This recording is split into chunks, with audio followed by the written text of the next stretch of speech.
Kuna aina ya majibu ambayo inatakiwa kuyapunguza sana pindi unapowasiliana na mtu yeyote mwenye umuhimu kwako. Anaweza kawa rafiki yako, mwenzi wako au bosi wako, ukiwa unawasiliana naye katika mazungumzo ya kawaida au SMS au email, kwa sababu majibu mengine huwa yanatia hasira, yanachochea kuvunja uhusiano ambao upo. Kwa hiyo leo ukitaka uhakikishe mahusiano yako katika hali salama, jaribu kurekebisha aina ya majibu ambayo unayatoa, aidha kwa njia ya SMS au email. Majibu hayo ni yale ambayo yanakuwa short and clear. Mtu anazungumza kwa kirefu aidha kwenye SMS au email, wewe unamjibu sawa, na bora ingekuwa sawa ambayo iko kwenye namna nzuri, unamjibu sawa ambayo imeandikwa kwa SW au XY. Majibu ya aina hii yanatia sana hasira, kwa hiyo unaweza ukavunja uhusiano kwa namna tu unavyojibu. Sasa leo jaribu kurekebisha namna ya vile unavyojibu, usiandike short and clear, jaribu kuandika katika namna nzuri ambayo itashawishi bosi wako, rafiki yako au mwenzi wako kutengeneza uhusiano zaidi na wewe, hata kukuamini pia, kwa sababu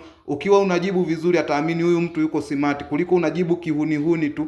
XW kwa maana sawa, haileti picha nzuri sana. Tengeneza namna nzuri ya kumshawishi bosi wako. Majibu mengine ni yale ambayo yanaonyesha kama kejeli. Mfano, mtu anazungumza kwa kirefu au anazungumza kuhusu tabia ambayo haihitaji, wewe unajibu oho, aha. Sasa haya majibu pia sio mazuri. Leo ukitaka kutengeneza uhusiano wako kuwa mzuri zaidi, jaribu kutengeneza namna nzuri ya kutoa majibu yako ili ukaribishe na kuvutia watu sahihi zaidi katika maisha yako. Sina la ziada. Ukitaka kujifunza zaidi, unaweza ukajifunza kupitia chaneli yangu ya Mwasalemba TV. Thanks. We have to do wonders.